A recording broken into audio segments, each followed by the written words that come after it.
અકબર બીરબલની વાર્તા। અકબર બાદશાહ હતા, એ દિલ્હીના રાજા હતા।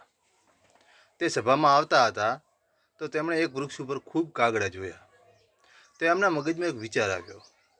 તે સભામાં ગયા અને બધાને પ્રશ્ન કર્યો કે આપણા રાજ્યમાં કાગડા કેટલા છે। તો રાજા મહારાજો બેઠા હતા, મંત્રીઓ બેઠા હતા, પ્રધાન, સૈનિક, સેનાપતિઓ બધા બેઠા હતા। તો બધા નીચું જોઈ લે છે। ત્યારે અકબર બીરબલને પૂછે છે કે બીરબલ, તો બોલ કે આપણા રાજ્યમાં કાગડા કેટલા હશે। તો બીરબલે કહ્યું કે આપણા રાજ્યમાં 4444 કાગડા છે। તો અકબરે કહ્યું કે હું ગુપ્તચરોને ગણવા મોકલું છું, અને જો એટલા કાગડા ન નીકળ્યા તો તને ફાંસીએ લટકાવી દેવામાં આવશે।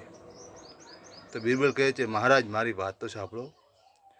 જો આપણા રાજ્યમાં 4444થી ઓછા કાગડા હોય તો સમજવાનું કે આપણા રાજ્યના કાગડા વિદેશમાં પ્રવાસે ગયા છે, અને જો વધારે કાગડા હોય તો સમજવાનું કે વિદેશમાંથી આપણા રાજ્યમાં કાગડા પ્રવાસ કરવા આવ્યા છે। તો અકબર હસવા લાગે છે અને બીરબલને ઇનામ આપે છે અને શાબાશી આપે છે।